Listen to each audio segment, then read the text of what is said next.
Top of the top, y'all. It's your boy Show tapping in today. And what we're going to rap about today is how to generate or find leads, aka motivated sellers. All right. And so generating leads is just another word for marketing. All right. How are you going to put yourself out there in order to attract what you're looking for, which is motivated sellers? All right. So we're going to talk about two types of marketing, which is inbound marketing and outbound marketing.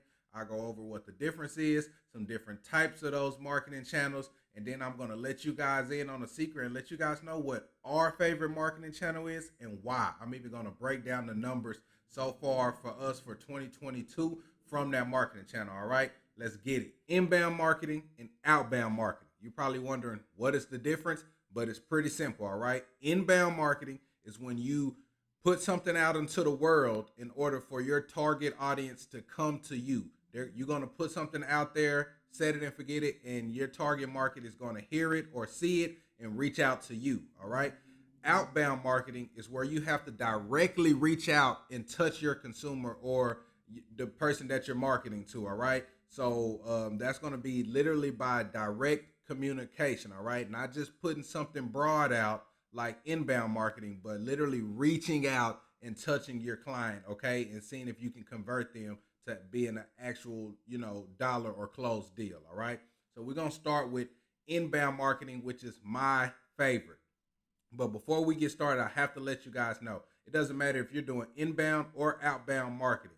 If you have a business that is generating revenue, you need to be spending 20% of your gross revenue on marketing. Okay. To make that simple, that means if your business is making $100,000 a month, you need to be spending $20,000 a month in order to continuously grow and get to the next level, all right? And you shift that as your revenue shifts, all right? So inbound marketing is going to be things like radio, TV ads, Google pay-per-click, Facebook ads, and billboards, all right? And you can also say bandit signs are a form of inbound marketing as well, okay? So we'll kind of go through all of them.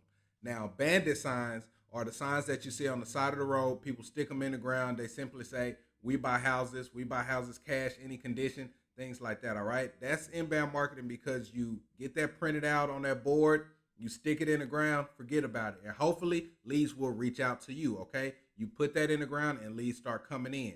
That's inbound marketing. Now, we don't use bandit signs right now, but we have used bandit signs before, and we have done a deal from bandit signs, all right? It's a little more competitive. People might be picking up your signs and throwing them in the trash and replacing them with theirs. So you could go through some money, replacing those bandit signs, or even city officials might pick them up, So you run some risk there, guys, but I'll also say that every single form of marketing works, okay? I know different people in different markets who do different forms of marketing, and it all seems to work for them as long as you are being consistent, okay? That's the key word when it comes to marketing.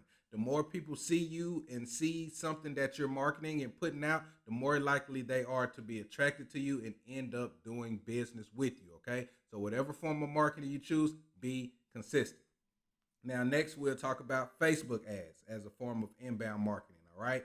Because you're not talking to one person directly. You're creating a paid Facebook ad to promote to a target audience, whoever your target market is. For us, it's people over the age of 50, majority women over men. Just based on the type of deals that we have done in the past, I can gather that evidence, all right?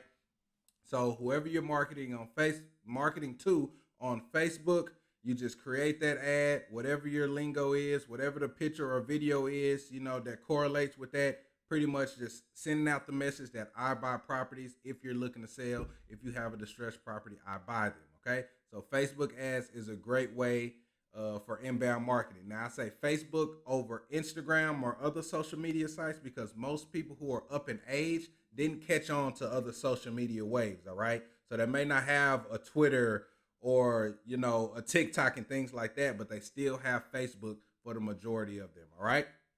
Now, another form of inbound marketing is Google Ads pay-per-click, or you might hear people say PPC, all right? Same thing, guys, all right? So what that is, obviously, Google is the number one search engine in the world. So if people are going to be searching how to sell my house fast, how to sell my house for cash, how to sell my house as is, and things of that nature. Obviously, if they're really looking and don't have a clue where to go, Google is going to be one of those first places that they go to. All right. So if when they type that stuff in the search bar, your business pops up, you are more likely to get a click on your business website to transfer them to whatever type of marketing funnel you have and eventually have them reach out to you. Okay. But obviously, that takes money and that takes consistency. Like I said before, all right, in order to get your business to rank high in that search category, you're going to have to pour money into it and do that continuously. All right. They call it pay per click because you pretty much pay every time somebody clicks on your link. All right. Now, that could be pretty expensive depending on what market you're in. But again, it's completely up to you to do your research, try and fail. We do not do pay per click. We do radio, text message, and cold calling, which two of those will be part of outbound marketing. So we'll talk about that in a second. But those are the forms that we do. I highly suggest that anybody pick two forms of marketing when you're doing wholesaling real estate. Just in case one dries up, you can use the other. But there we have it for bandit signs, Facebook ads, and pay-per-click marketing. Now next, guys, what we're going to talk about is huge. TV. Now, we're not on TV yet, but my assumption would be that to be on TV creates an authority for you because people usually associate TV with superstars or actors, or entertainers or people of high importance, okay? So if you present a TV ad for marketing, then when people see that, they're going to automatically think you are a professional, you are the top dog in your industry, and they're going to have some type of trust for you because your business is obviously to the level where you are already on TV, okay? That is a big takeaway, guys, because when we're doing wholesaling, trying to get off-market properties, this is a big transaction. People are selling their houses. This is not selling shoes, okay? It's nothing like selling clothes where you can just come back, get a refund, no big deal. No, this is a house. This is a very big deal. Most people have only bought and or sold a house one time in their life. Some people not even that, all right? So there has to be a layer of trust there. You can eliminate a lot of objections and get straight to that layer of trust if people are seeing you broadcasting on live television, okay? Now, this is not a marketing channel we use yet. We will more than likely be moving to this marketing channel because we want to be a dominant force in our market. But yeah, guys, TV can be huge, all right? Especially going into where we are now, post-COVID and everything like that. People want to do business with people that they feel comfortable with and that they trust. That's huge, guys. So the next and final form of inbound marketing is going to be radio. And that is our favorite form of marketing, guys. And I'm going to break down to you guys exactly why radio is our favorite form of marketing. Just like TV, when people hear you on the radio, they associate you with people of importance, entertainers, things like that, or people who operate at a high level, all right? So when they hear you on the radio, you kind of already have a superstar status when they reach out to you and say, hey, I heard your ad, I'm interested in selling my property. There's already, like I mentioned with TV, a layer of trust there because they heard you on a very huge national platform, okay, which is the radio. So when people call us from the radio, it's usually a hot lead already, okay? I don't have to do a whole lot of talking to try to gain their trust and build rapport, which is something we do anyway. It's just part of the sales process. But I have to do a lot less when they are hot leads. When they call from the radio, more than likely they are ready to go. They have made their mind up. They want to make a decision, and they are ready to work with us as long as we say the right things on the other end of that conversation, all right? Which we always do because we are the professionals. So radio is absolutely our favorite, guys. And just to give you all a breakdown of how that's performing for us in 2022, give me just a second. I'm actually going to look at my notes here so I don't lie to you guys, and I'll give you guys the exact numbers, okay? So as of today is April 15th, 2022. So we are 3.5 months in to the new year. And so far we have closed 16 total deals in our wholesale company, okay? 9 of those deals have come from radio ads. Another 2 of those deals have been referrals from people who we closed on from radio ads, all right? So we'll just say 11 out of 16 of our closed deals for this year have been from radio, okay? Of those 11 deals, guys, we made $173,500 from those 11 deals, okay, guys? Pretty much an average of $17,000 per deal that we have closed from radio. And if that's not enough, we have 2 more pending deals that will close next week from radio that will net $85,000. All right. So let's add that up. Let's just add it up. So we got 173.5 plus 85. That would be $258,500 in the first 4 months of the year just from radio. That's not including our cold calling and text messaging, guys. That is just from radio. That is huge, guys, okay? So that just lets you know how effective the radio marketing can be. And I'm in a pretty big market here in Dallas, Texas, all right? So take that how you like, man. But radio is definitely our favorite form of marketing. Inbound marketing is our favorite form of marketing. But you must know that generally inbound marketing will cost more than outbound marketing, okay? That's just how it is, but you got to pay to play. But y'all see the type of return that we're getting, okay? $48,000 invested in order to make a return of $258,500, guys. I'm more than 5x my return on our ad spend from radio. And we're going to continue to do that month after month, quarter after quarter, all right? That is our favorite marketing channel, radio. I love you. Next, we're going to talk about outbound marketing, all right? So outbound marketing can be cold calling, text messaging, direct mail, door knocking, or RVM, which is simply ringless voicemail, all right? So we'll kind of go through all of them. Now, our favorite of all of those, definitely cold calling and text messaging, obviously, because those are the forms that we use. Now, cold calling, a lot of people run from it because they're scared to call people and talk to people out of the blue. But, you know, for me, I believe that's the best way to get started and gain confidence when wholesaling real estate is simply cold calling, because you're going to get a lot of denials, a lot of no's, a lot of cursing outs. And, you know, it just kind of builds that tough skin for you. So I always suggest people to start out cold calling just to get the hang of it. Now, cold calling is also the easiest task to delegate. It's easy to get on Upwork.com or Craigslist or dozens of places and find virtual VAs who are out of the country who will do cold calling for you, who are experienced cold callers, and you can outsource that for $5 to $10 an hour, guys. And they will call like machines. As long as you give them a script and coach them, it can be all good. But still, you need experience first before you outsource that. We made the mistake of getting in and trying to hire cold callers before we had any type of system set up, and it just didn't work. We ended up firing our cold callers, going right back to the drawing boards because we needed more experience, all right? Now, another form of outbound marketing is text messaging or text blasting, SMS campaigns, whatever you want to call it, which can be very lucrative. We just recently got into that in January of this year. We have done several deals from text campaigns. A lot of people are getting called, bombarded with calls, or don't pick up spam calls or unknown calls. So a text message is an easy and efficient way to actually reach people if your message is effective in catching their attention.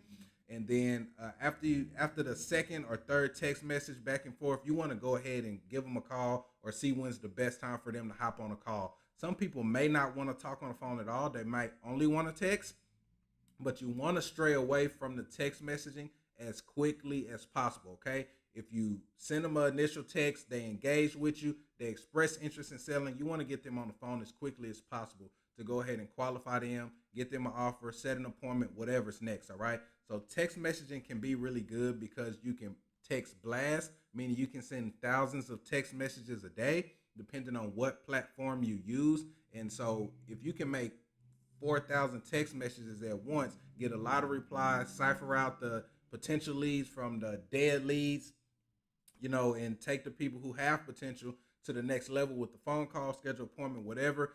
Text messaging can be very lucrative because, like I said, a lot of people are getting bombarded with calls, but that they will never answer, but they will reply to you via text, okay, if they are interested in selling, guys. So text messaging can be really effective. Like I said, that is one of our current forms of marketing in our business, and it is working well, all right? Now, for direct mail, we don't do direct mail, but I do know a company that only does direct mail, and they are absolutely killing it. The way they do that is by consistently sending those mail pieces, and there's lots of websites that you can use, like Yellow Letter HQ, where you can automate this. All right, you don't have to handwrite those letters. You can insert your addresses and your leads and things like that, and they kind of, like I said, automate it, guys. Just create your message, your target market area, and they pretty much do all the work for you. All right, it's completely automated. If you don't know what direct mail is, it's simple. Mail sent directly to the lead, okay? Meaning they get this in their mailbox, whether that be a postcard, letter, envelope, whatever it is you decide to send via mail. It's just a mail piece that reads that your company wants to purchase their property. Sometimes they have offers, sometimes they don't. They just instruct people to give them a call back. It's completely up to you, but you can definitely find examples, like I said, on Yellow Letter HQ, and that's just one source that you can use to automate your direct mail campaigns. But what I will say about direct mail, from what I do know, you have to send a lot of mail, okay? Thousands of pieces weekly, meaning potentially tens of thousands monthly or quarterly, okay? Directed to the same people. There's a process you can use, from sending to break down specifically how many you should send a week. You can come up with that process, kind of build that process based on your experience and what works for you. So all of these marketing channels need to be split tested. You need to do some testing, try another one, try and fail, see what works, see what doesn't, see what type of responses you get. Keep track of your numbers. How many mail pieces are you having to send out before you actually get a response? How many responses are you having to get before you actually are able to make an offer? How many offers are you having to make before you actually get a deal under contract? All right. So keeping up with your numbers is very important, not just for direct mail, but for every form of marketing that I have listed here today, guys. All right. Another form of outbound marketing will be door knocking. I absolutely hate door knocking. Okay. And I don't even know if people still do it, but I just went ahead and listed it here because it is an option. Now, I know that this was very popular years ago when the foreclosure frenzy was crazy. People were getting pre-foreclosure or foreclosure lists and knocking on these people's door and seeing if they would like to sell. Some people had a lot of success. Some people didn't. Now, we have tried door knocking in our business for leads that we just absolutely could not get on the phone, could not reach via mailer, could not reach via text. We have done door knocking, and for me, if I felt really bad because I felt like I was intruding on people's personal space. I definitely would never want anyone coming to my house randomly just to see if I want to sell my house for cash, no matter what condition it's in, no matter what my pain points may be. I wouldn't be comfortable if someone did that to me, so I wasn't really comfortable doing it. But when we did do it, we were just starting out in the business. And like I said, some stuff you just have to try and give it a feel for yourself and do what works for your business and your personality. All right. Like I said, door knocking is simply having a lead, going up to their door, knocking on it, and giving them whatever pitch you want to give them. All right. Lastly, what I put here was RVM for outbound marketing. I'm sorry. And RVM is simply ringless voicemail. It's a system that you can use that will call people but skip the ringing and go straight to their voicemail. You can drop a pre-recorded voicemail expressing your interest to buy their property. If they're interested, they'll call you back. Sometimes they call you back when they're not interested and just give you a few choice words, all right? But that is definitely a form of marketing that you can use. Now, there are other forms of marketing out there, I'm sure, that I may have missed, but these are some that just came to mind, and I really wanted to tell you guys how effective radio marketing was for us. So I hope you learned some today. Hope I was able to provide some type of value for you. If I was, please like and subscribe if you have not already. Post a comment. Let me know if there's anything I missed. Let me know if there's anything else you guys would like me to cover on my next video. I like to use you guys' suggestions and put them in my list box so I can come up with this content and make sure I'm giving you guys what you need to take yourself and your business to the next level when it comes to wholesaling real estate or just simply finding off-market deals, all right? So to the next time, y'all, it's your boy Show clocking out. Keep tapping in.